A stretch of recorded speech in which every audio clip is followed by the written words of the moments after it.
সরকার পতনের পর বৈষম্য দূর হয়েছে, কিছু কিছু ক্ষেত্রে হয়েছে, কিছু কিছু ক্ষেত্রে হয়নি। যেমন আমি আপনাকে বলি যে আমাদের লাস্ট ইকোনমি রেটগুলো, ইকোনমির ক্ষেত্রে কিছু আপগ্রেড হয়েছে।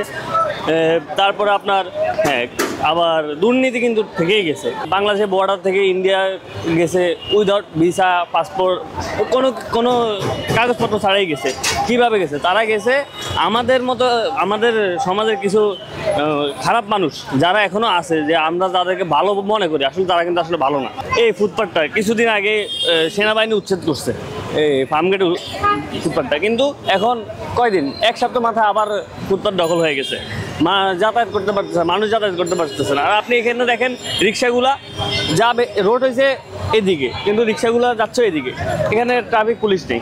এগুলো তো দেখতে হবে আপনার প্রশাসনকে, এগুলো তো জনগণ দেখবে না, জনগণের ভোগান্তি হচ্ছে আর কি। খাতা কলমে বা কাগজপত্রে একটা আইন আমি বলে দিলাম যে আজকে থেকে কেউ ওপেন প্লেসে সিগারেট খাইতে পারবে না, এর মানে এই না যে আমি ওপেন প্লেসে সিগারেট খাচ্ছি কোনো শাস্তি প্রদান করতেছি না।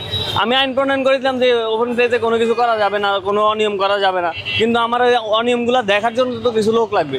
ওই লোকগুলো তো আপনার দায়িত্ব পালন করতেছে না। ওইটা দেখার জন্য আরেকটা সেক্টর খুলতে হবে, যে দায়িত্ব যাদেরকে দেওয়া হয়েছে তারা দায়িত্বকে পালন করতেছে কিনা করতেছে না। আমরা গেলাম মুক্তিযুদ্ধ কোটার বিরুদ্ধে 5% করার জন্য, কিন্তু এখন আমরা আরেকটা কোটা নিয়ে আসছি, কি বৈষম্য আন্দোলনের কোটা।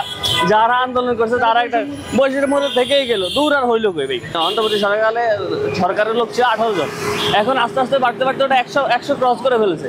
মানে কি, তারা তাদের ক্ষমতা ধরে রাখার জন্য এই কাজগুলো করতেছে। যখন আমার ক্ষেত্রে আসে তখন আমি আমারটা দেখতেছি না, এটা দেখলে দেশ আগাবে না।